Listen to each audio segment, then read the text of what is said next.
The social media footage shows Unity FM journalist Boke Ward being assaulted by a group believed to be UPC supporters as he tried to flee the rally grounds in Boke Ward. He was covering Betty Amongi, a candidate for the Lira City Woman MP race. I pleaded with them to allow me do my part and leave. They couldn't. They were chanting, he should be killed because they are plotting against UPC. Oyuku says the attack began abruptly after a group of UPC supporters accused him of distributing NRM T-shirts and money, an allegation he dismisses as false.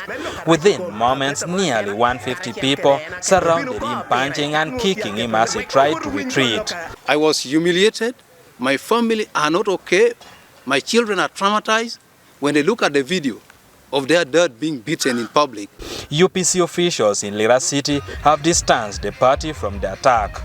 Publicist Fred Minyang insists the party never planned or sanctioned the violence, noting that the journalist was not accredited to cover the event and the party was unaware of his presence.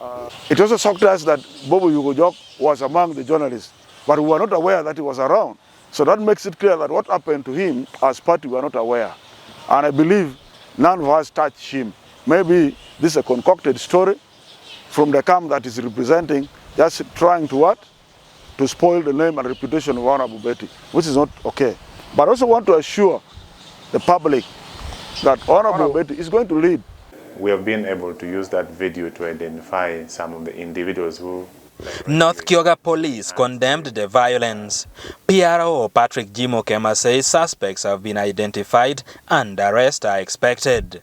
So next is picking them. Once again, appeal to members of the public to always desist from acts of violence. During the process of involvement, you are there as a group. But the moment you are singled out as an individual, it becomes a very big thing. You will carry your own cross. Just boycott them, don't listen to their radio. If it's a newspaper, don't read it. If it's a TV, don't watch it. Yes, but don't beat. The 20th November attack has triggered difficult conversations in Langwa about violence, media freedom, professionalism, and the failure of some candidates to control their supporters. Condemning that brutal act.